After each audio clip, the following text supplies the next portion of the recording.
Огромное озеро прямо на проезжей части. Такую нетипичную для зимы картину жители Чистополя наблюдают уже несколько дней подряд.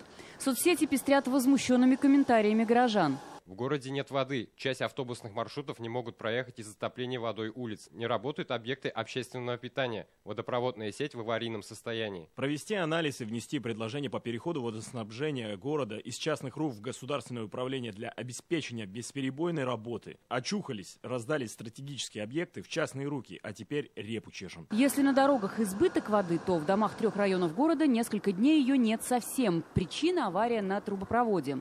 Проблема с водоснабжением в последние годы в Чистополе усугубилась. Только за последние 2 недели из-за аварии воду отключали дважды. Причиной представители водоснабжающей организации называют изношенность сетей. Часто порывы случаются в одних и тех же местах. На той неделе у нас здесь была авария.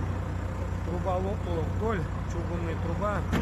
Соответствующий диаметр трубы сейчас по ГОСТу не выпускают. Своими силами, вот я уж сколько лет сторожил, тут работаю, как бы устранили утечку. Но она оказалась как бы не очень надежной, протекала немножко. И вот повторно мы здесь находимся на место аварии. По словам местных властей, проект реконструкции сетей готовится, однако выделить деньги на работы невозможно. Проблема в том, что Чистополь-Водоканал – частная организация. Тем временем сегодня в городе случилась очередная коммунальная авария.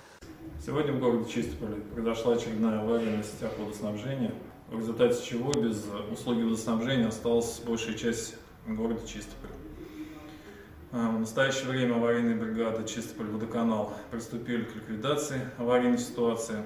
Сегодня утром глава района Дмитрий Иванов в своем телеграм-канале попросил горожан набраться терпения. Ремонтные работы будут завершены к вечеру. В учебных заведениях города объявлен короткий день. В детские сады организован подвоз воды. О ситуации в Чистополе говорили сегодня на заседании Республиканской комиссии ПЧС.